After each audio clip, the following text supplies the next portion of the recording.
Gold prices opened the session trading up to the highest that we've seen since mid-June, just shy of 1830, and then pull back slightly as we approach the Fed chair's testimony, only to see it rally again later in the afternoon. Essentially, the market's made a big move here. We got to 1800. We danced around that 1800 level for quite some time, making some efforts to move higher, but ultimately pulling back lower. Now we've sort of extended ourselves, distancing ourselves from that 1800 level, looking possibly to launch. It's going to need some more positive news for gold, maybe another event of some kind at this point, but gold certainly well off those lows that we saw at the end of June. Again, higher today, anticipating the Fed's chair testimony, and then staying higher even though we pulled off those highs modestly.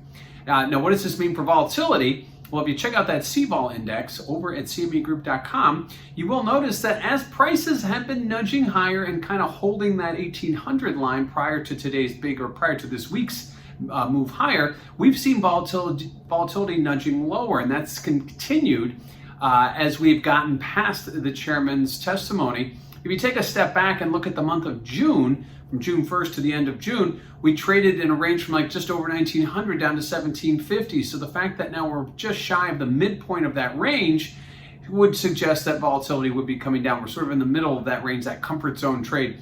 If we see a move, obviously a big break higher towards 1900, we have a long way to go. Likewise, a breakout below 1750. That might get volatility back involved in the game, moving higher. At this point, though, as we stay in that range, at least as we stay at the midpoint of that range, volatility likely to continue to trend lower.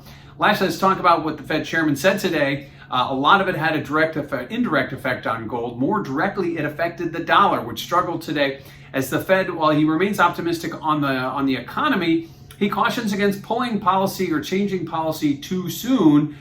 Saying they need further progress.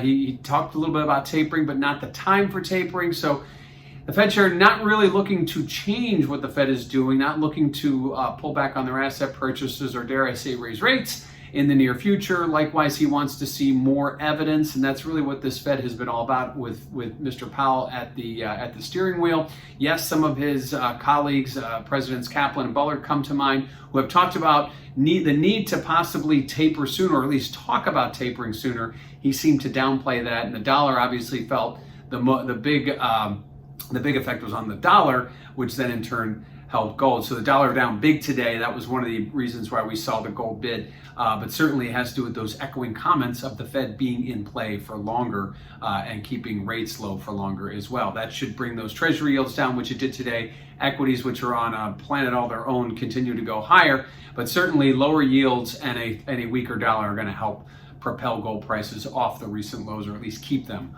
off the recent lows. So midweek, after the Fed chairman's testimony, we see gold prices higher, nearing the midpoint, near just above 830 of the June range.